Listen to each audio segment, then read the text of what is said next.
Welcome back to the Regent Law Podcast. Today, I'm really excited about the guest that we have with us, Mr. Doug Davis from Chesapeake, Virginia. Um, Doug, welcome to the show. Thanks. Great to be here, Pat. Yeah, absolutely. I'm really excited. I feel a connection to Doug because we both went to Oral Roberts in Tulsa, Oklahoma, where I'm from. Doug actually graduated from Oral Roberts Law School, which maybe is a story for another time.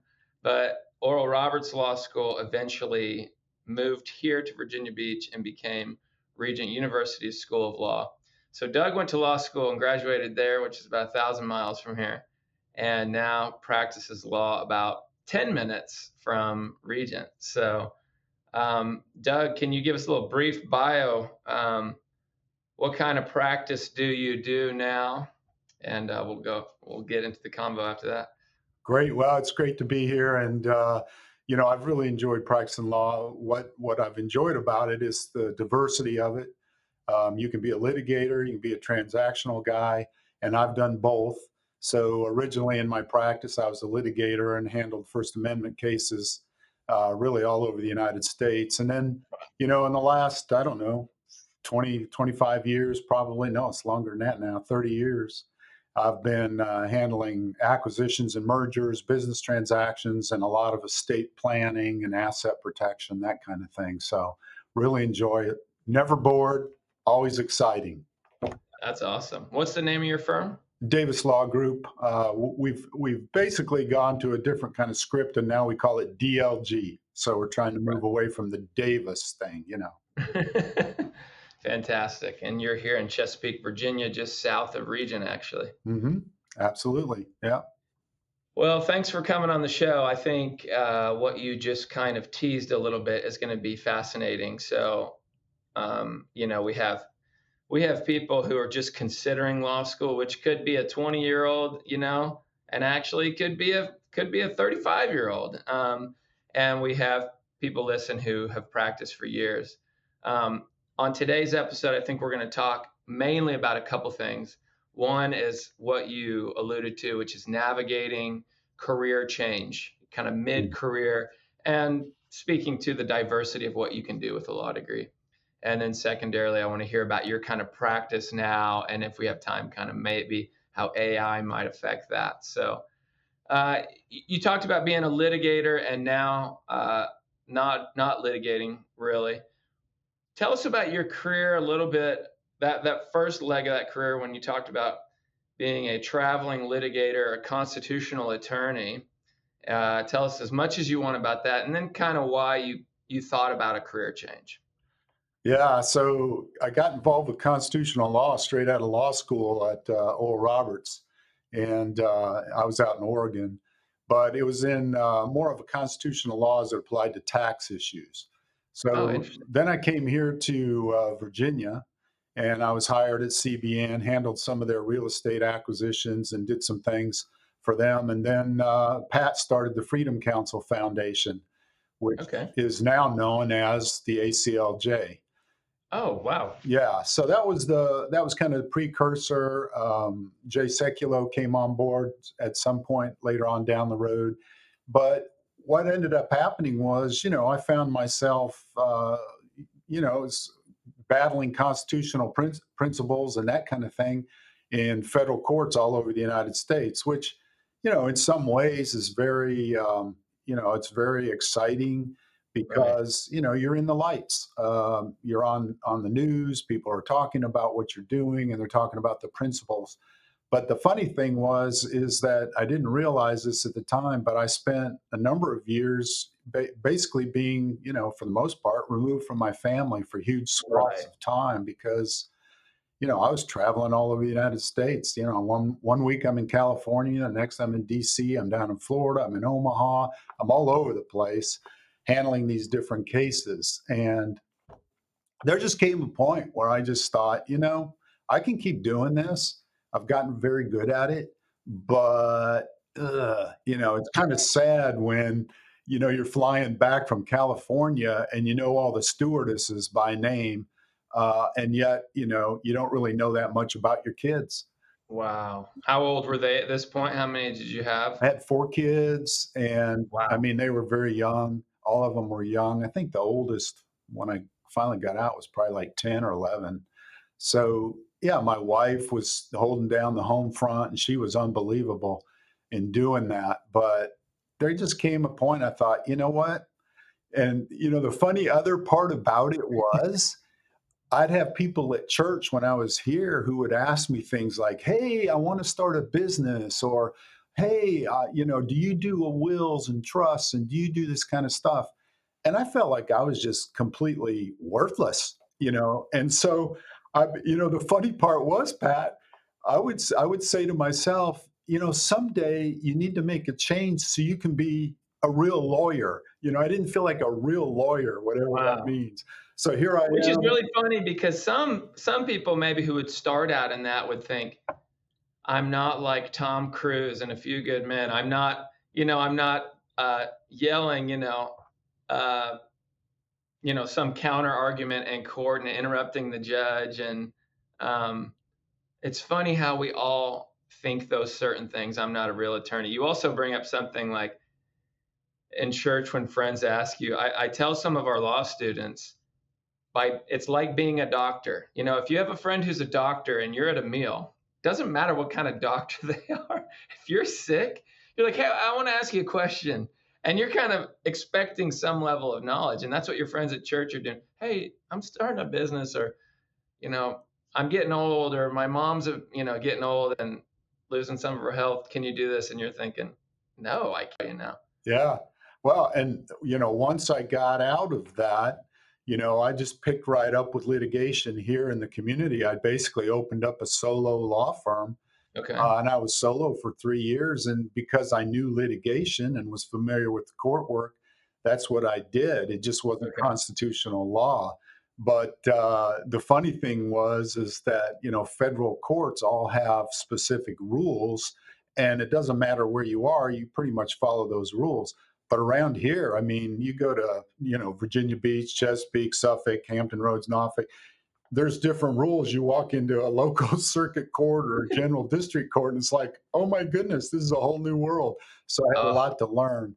But yeah, that must have uh, been frustrating at that point in your career. yeah, particularly when you're used to being in a federal court and you don't approach the bench unless you ask permission, and then you get into general district court here, and it was like the first attorney that gets to the bench wins. It's the That's the only litigation I've ever done is general district court right out of law school, and it was to my advantage because I was confident. I was like, "Oh, this is the Wild West." You Totally. can on the other side, there's a client representing themselves in pajamas, and I'm like, "I don't know that I have that much more advantage than them." You don't, because the judges are going to protect that person, Pat. You know that against That's you. re that's really funny. So, okay, so you decided you wanted to change. I mean, it's a really sobering thing you said. I knew the flight attendants, but not my 4 young kids. Yeah. That's I almost wanna cry a little bit. I have 3 young kids, I've felt that. So you decide to make a change, you take a risk, you do it, you start your own practice, and it totally makes sense. The first thing you're gonna do is a version of what I'm already doing because that's where my skill set is. So you start your own practice. For 3 years, you're doing litigation, which you find out interesting. It's a different kind of litigation. So I'm hearing that you're starting now, the wheels are turning in a different way. So I've solved the problem. I'm not traveling the country. Do I like what I'm doing now again? So it sounds like you even made another change at some point then. Yeah. And as a litigator, I enjoyed it. In fact, I sometimes enjoyed it too much. I remember handling a domestic case that was very ugly. And on cross examination, I kind of got a little bit, strong and firm. And I walked out of the courtroom that day. And as I walked out the door, I just kind of said to myself, you know what? You won, but I don't like who you are. Wow. And it was sobering. It was Wow. like, okay, so you're in here and you're supposed to be helping people and you're supposed to be an advocate. I get that. Wow. But really, it's difficult as a litigator to really be helping people. You're helping them Wow. win or they're going to lose. But what I decided at that point was, yeah, I'll keep litigating. I'm not going to handle domestic cases anymore. But what I ended up doing was just thinking through it and thinking, you know what? What if I could get clients to a point where they were protected, they had peace of mind, and they didn't have to ever go to court because we took care of all the problems up front. Wow. And so that was really what kind of caused me to start really thinking about, handling business clients, working with them and their employees and dealing with contracts and then also, estate planning, which is really, if you think about it, estate planning is, somebody's building their wealth, somebody's building their estate, and what they want is they want to make sure that what they're working so hard for is going to last for their kids, for their grandkids, Right. and that no matter what happens, what they've built is going to matter to somebody. And Wow. so working through that and thinking about that and then doing the hard work of, you got to be an expert. So you got to do a lot of hard work on the legal side, to get there. But yeah, that's kind of how I made the transition. It all kind of started with that cross examination of that one gentleman, where I just kind of took him apart. And most people would say, "Oh, that's great, you tore him up," and yet I didn't like who I was becoming, and that was kind of the beginning of the end of that. Wow. That's good for you. I think we all have a few moments in our life that are these self-reflective moments that, we're both Christians. And so I think we would probably say that God himself, the Holy Spirit, was doing something in that moment. I think personally, when you can see yourself truly in a moment, completely honestly, kind of from the outside in, that's a gift from God, right? Oh, totally. Yeah. And you saw it, and probably again with the Lord's help, you saw all of a sudden your wheels start turning about, I want to make a change, um, you know, I'm thinking of a phrase. I know a couple of other Oral Robert law school graduates, and it's a phrase that we talk about here too. But I heard that it was like on the wall at ORU. Did it say lawyers are healers? Yeah, Yeah, I'd forgotten all about that, Pat. Yeah, yeah, yeah. So there's another local attorney here that was telling me about that, and I love that. yeah, And our last dean kind of revived that as a phrase here. And it's interesting because God will call people to be litigators in some gnarly areas, right? totally. Yeah, But at the law school here, which law school for 3 years here can be a really amazing discipleship process. You're getting a lawyer brain, and I like to say we're trying to give you God's heart while you're getting the lawyer brain, and hopefully, you have the potential of being like a mercenary out there with a law degree and skills, right? And we're hoping that all of our graduates are really healers, that they're, and at times you got to be intense for your client, right? You got to fight. You got to fight, and you got to be, depending on the other side or who they're dealing with, you better be shrewd and you better be willing to fight. But man, if we all had the mindset of, I have an opportunity to bring healing in this situation. I had a friend who was a divorce attorney, and some Christians are like, how can you even do that? And his perspective of the perspective and healing and attitude he could bring in every moment. Lawyers are healers. Lawyers can be healers. I love that.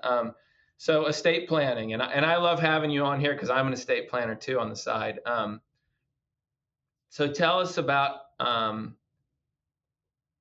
as your practice, kind of formed, just kind of really talk about estate planning, really what you do now and what you've done and honed over the last, sounds like couple decades, and what you've enjoyed about it.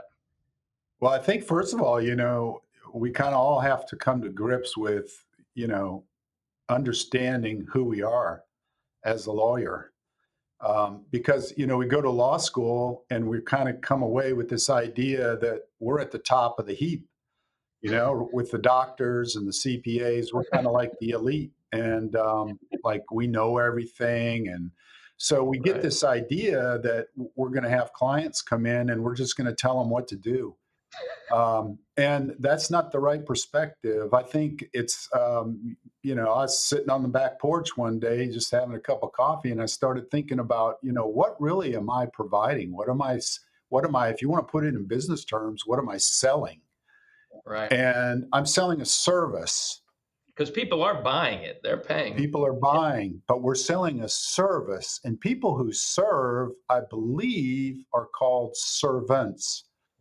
And those Right. folks aren't generally looked at in America in particular as at the top of the heap. They're looked Right. at as the bottom. And I think as an estate planning attorney or a business attorney, you kind of have to take that position. You need to be able to understand what your role is, because you're not there to impose your will. You're there to help them meet their objectives and their priorities. So in order to do that, you've got to build a relationship with this Right. client, and you've got to understand what their concerns are and their priorities. So it's more about, asking them questions about their family and what are your concerns, and tell me a little bit more about little Johnny and Sally, and what are your priorities? What would you like to see happen with your grandkids? What about your business? Do you have somebody you want to leave it to? What does that look like? I mean, there's all Wow. kinds of things like that. And that all goes into building a trusted relationship with the client. Well, you're talking about way more, when people think of estate planning, some might not know what it is, right? But if they do, they might, oh, yeah, I heard about that, the commercial for LegalZoom. Um, and you're talking about way more than finding some template on Google for building a will or even a trust. People are hearing about trusts a lot. A lot of people are trying to sell trusts. Um, you're talking about way more than that. So is it almost like the iceberg thing where, okay, the end product, if you were look at this document, you see this is what you see, but to do the document well and to make a document that someone's going to use, and for this to be a tool for planning and and growth and even legacy with family, there was way more work done before that, way conversations to tell me a little bit. I mean, okay, just simple question. What do you do that's better than a Google form? Oh, that's a great question.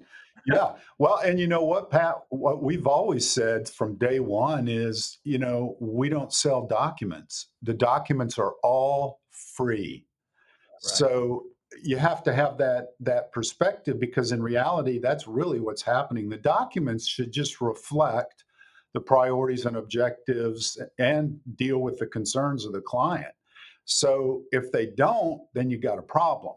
So to that extent, the documents are extremely important. And plus, obviously, they got to meet legal muster. So they've got to be the best. And when you're dealing with, and we deal with clients who have 60, 70, $80 million estates, you're Right. dealing with tax issues and all of that as well. So you got to know all that stuff and make sure that your documents take care of asset protection, tax issues. What about a blended family where there's children from prior relationships?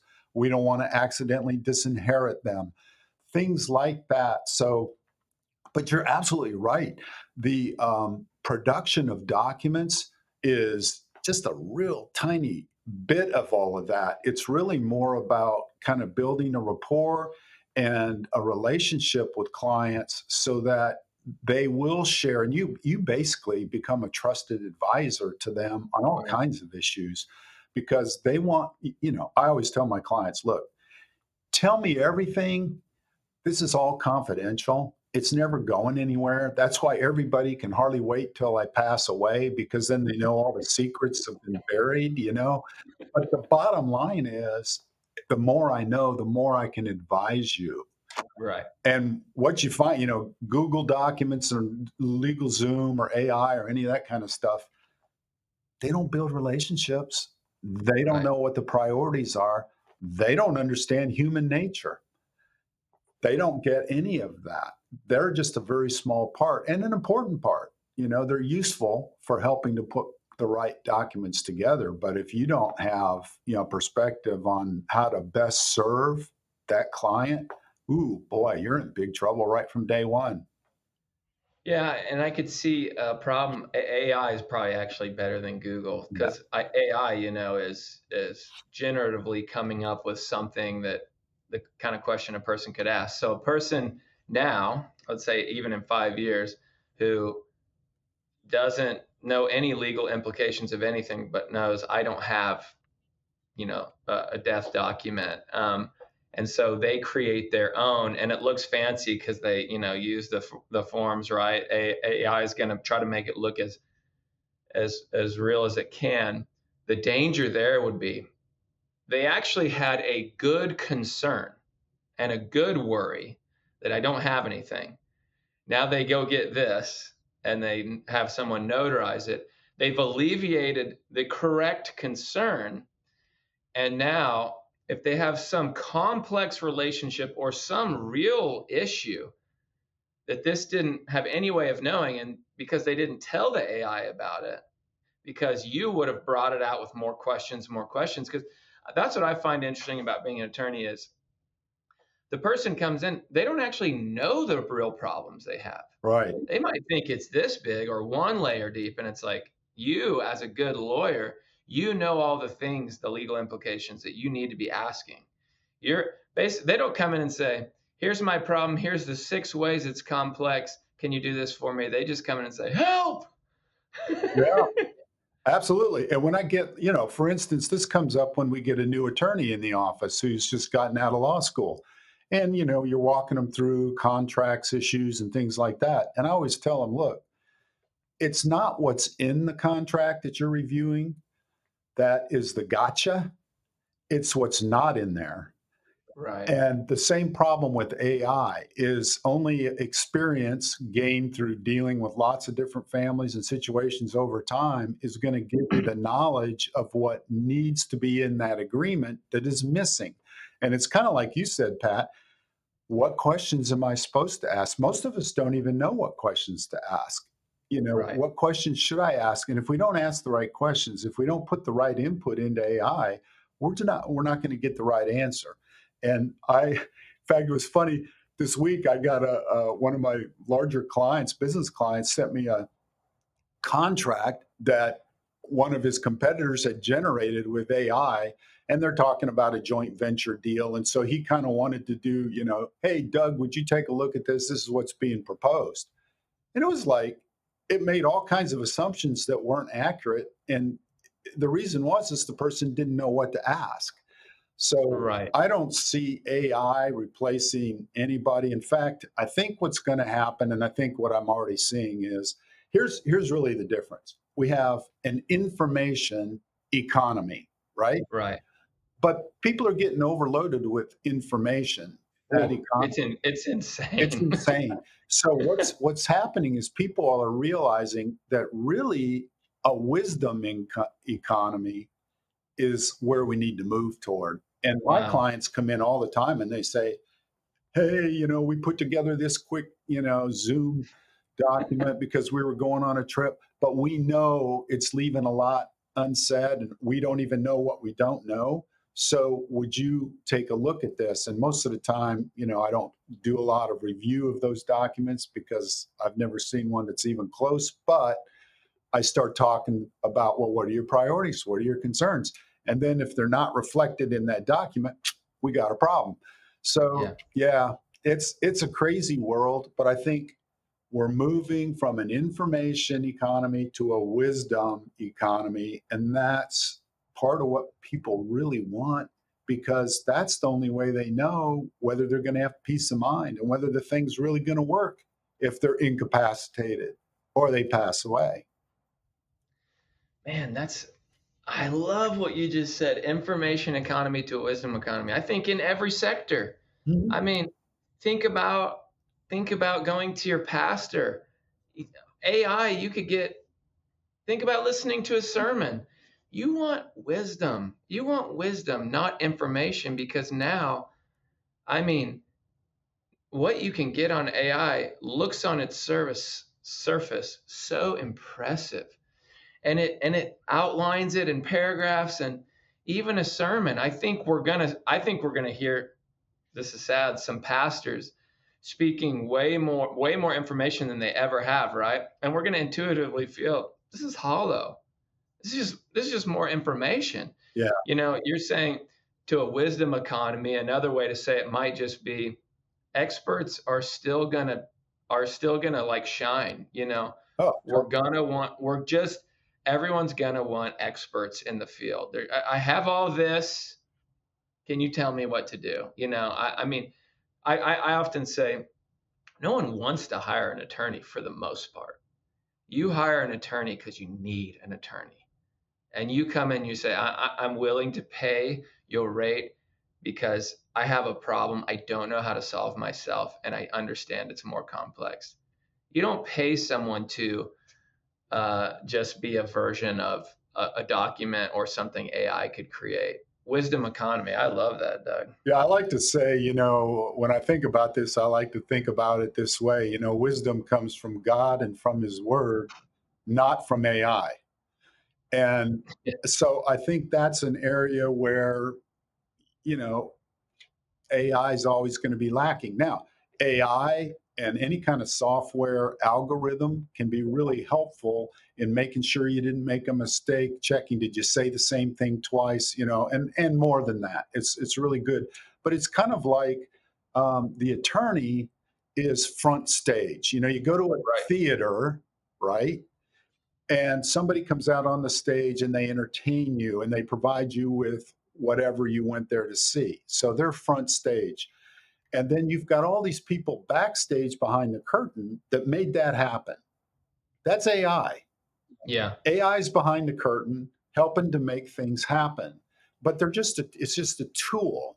And it isn't ever going to replace the guy in the front stage, the Right. lawyer. So that's kind of Yeah. how I've I been. think about it. Yeah. I mean, some people listening might be going, you got your six shooters. You're in the what? We're all shooting laser guns, and you guys have six shooters. You're gonna be down buried soon. I think we both would recognize to our listeners is AI is absolutely amazing. Mhm. I mean, its capability is shocking. Where I have found it really valuable is in the brainstorming stage. I don't give it I don't want it to be the first draft or anything like that. I don't want it to be the rudder of my ship. But when I need some helpful feedback or brainstorming, or I want to look at something from a different perspective. In a closed source AI model, I will try to give it really good information and limit the way it's kind of thinking. And it can help you see something from a different perspective, or put all of your data together sometimes and go, oh, I wouldn't have gone that way, because we can get in our ruts, right? So it can be, for me, a great brainstormer and kind of, you know, a really different perspective without having to hire a whole nother staff member. Yeah. So there is value to it, but more like you said, in the background. Well, and I think, Um, Pat, I think that's where you're going to see a change in the legal profession is, you know, if you're going to law school because you want to work as an associate up in a big law firm and you got your little cubby hole back in the back somewhere and you're not really there to meet clients, you're just there to write briefs or contracts or something like that, I think you're in trouble. If you're a paralegal, how how much are we going to be utilizing paralegals in the future? I mean, we still have the relationship piece where they're right. talking to clients and things like that, but I think it's going to change a little bit because AI is going to provide a lot of what that young associate in the big firm has done in the past and what that paralegal's done in the past.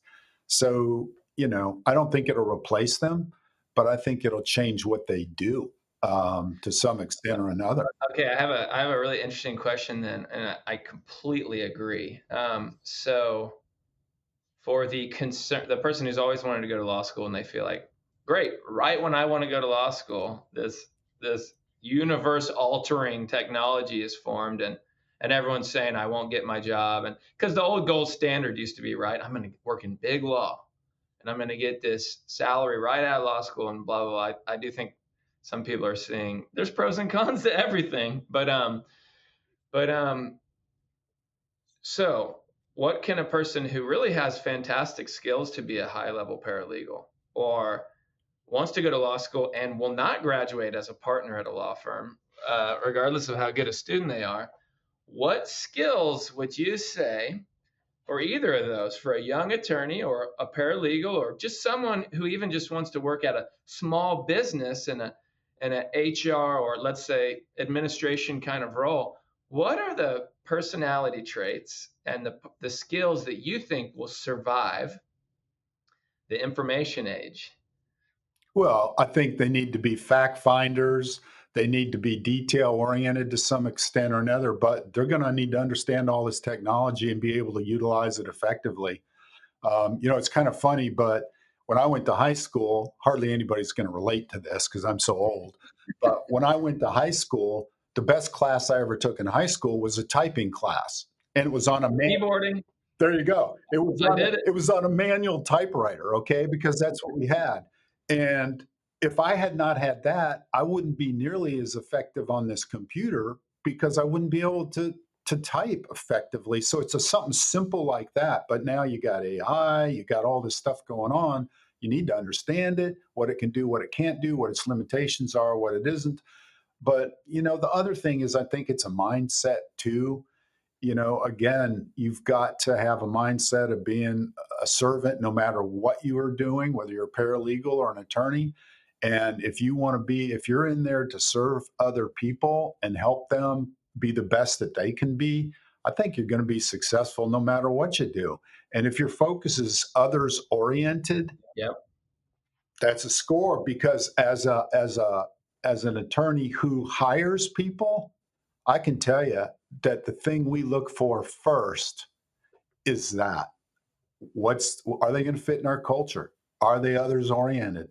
Do they have a desire to serve others, not just Yep. themselves? And then we look at the skills. We can train a lot of the skills. We can teach Right. them a lot.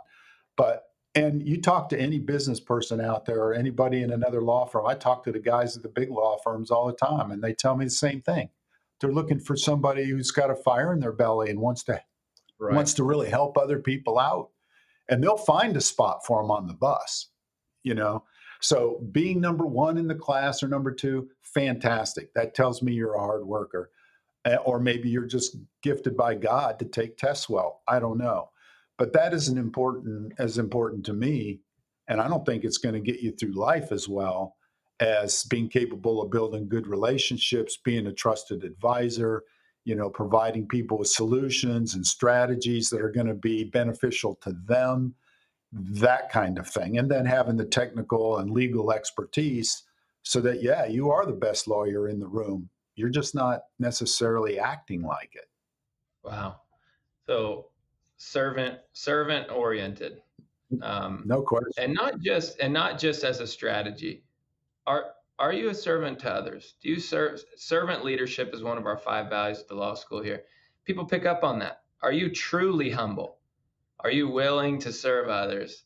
Um, Great listening skills, um, emotional intelligence. I think these things will be great. I want to tell a story. Is the front desk person at DLG, is her name Nicole? Yes. I want to tell a story of, this is an example of something that it made a mark on me, that I think this is an example of kind of what we're talking about. Your law firm is the attorney for my church. So I'm an elder at my church, and one of your lawyers, who's also a graduate of Regent, Jeff Coombs, handles our church's work. So me and my pastor, we had a consultation with Jeff. I think we were kind of like interviewing him to see if it would be a good fit for our church. Nonprofit attorney. If people are like, why does a church need an attorney? Churches need attorneys. Definitely. Churches need attorneys. But it's a short little story, but we walked in and Nicole was so nice to us, just so kind. And knew things about me and Matt, my pastor, walks us into a little conference room that was totally clean. There was a water waiting for both of us and waiting on Jeff, who we wait. She said Jeff will be with you in a couple minutes. Then there's cards out, and there's only one thing of cards, and they only have Jeff's cards because he's the attorney we're going to meet with. It wasn't like the 6 attorneys who worked. It was so ready for us that I was just like, and look, that's probably your whole firm, like that's probably your whole firm's culture. And you might have talked about those systems and procedures, and good for you. That's once again beyond AI, systems and training and company culture. But this story is about Nicole because she hit a home run. She does great. Yeah, no, she hit a home run, nailed her job. And it's just a highlight to, I think there's a little bit story, estate planning practice, AI in general. But to anybody listening who's thinking, am I going to have a job at all when AI comes? Hey, you go above and beyond, you'll always have a job. Oh, yeah. Work ethic, loving people well. When you're around, are people blessed? If they're like cursed when you're around, you're not going to have a job. If they get slimed by your attitude, or I would even say if they don't notice when you're around, if you're so neutral, barely getting the job done. I went through drive-through the other day, took forever. It was Taco Bell. Sorry, yeah, I still go there occasionally with my little kids. I took forever, and I looked in the drive-through window, and there was 3 workers on their phone the whole time. Which honestly, I thought, oh, that's so gross. Phones are so dirty, like. But it wasn't even about that. It was just like that's the exact opposite of Nicole, right? She nailed her job because honestly, I think she just loves people. Yeah. No, Yeah. she's great. And, we talk a lot about, and we all experience this. Let's say you go to your doctor and you sit out in the waiting room for 40 minutes and then you finally get taken back, right? And they stick you in a room. And then what do? They shut the door. And then, And you wait another 40 minutes. and then you're like in there wondering after 20, 30 minutes, I wonder if they forgot me. I wonder if they even expected me. I wonder if, they had me on the, you're like, oh my gosh. And you almost feel this thing like, I got to open the door and go out there and see if anybody's still here. Did they all leave? What happened? And so that's kind of the opposite of where you want to be as a lawyer. You want to let people know you're wanted, you're welcome, we love you, we have a relationship, you're like family to us. Because honestly, these people are taking care of you too. You're taking care of them, but Yeah. come on. So yeah, yeah. Take Well, take the rocks out of their path so they can step smoothly through the door. And thank you for letting me know about Nicole. I think you had mentioned that before, but yeah, we get that a lot that's for really awesome. all our people. So yeah, Well, man, thanks for the laughs today, Doug. yeah. Well, I'm a total mess. You should know that by now. Well, yeah, this was a total pleasure. I think people are going to get so much out of this, and yeah, I think some people are thinking, is this a good time to go to law school with AI? I think the reality is, and you highlighted it, there is so much to do with a law degree. Really, the best thing about a law degree is it teaches you to think differently, teaches you to think strategically, and then if beyond that, if you realize how you can serve people and love people well, oh my gosh, the training can turn you into a person that can really bless others, that you can really be a healer in their life, a guide, like you said, an advisor. Because you're not just an estate planner, sign this will, it'll take 5 minutes. You're really people's biggest problems, people's biggest hopes and dreams, the biggest risks they've ever taken, Mm, right? All their investments, all their businesses, and they're trying to say help. I think what you do is fascinating, Doug. I love it. You want to keep doing it. And Yeah. if you go to the law school, if you go to Regent, you're going to get all of that. You're going to get the Yeah. legal expertise plus the the rest of it. So, I mean, that's great. That's what's so, nice about Regent. I mean, it's a great school. Well, thank you. I always love a little commercial for the law school there. So, Oh, send me a check.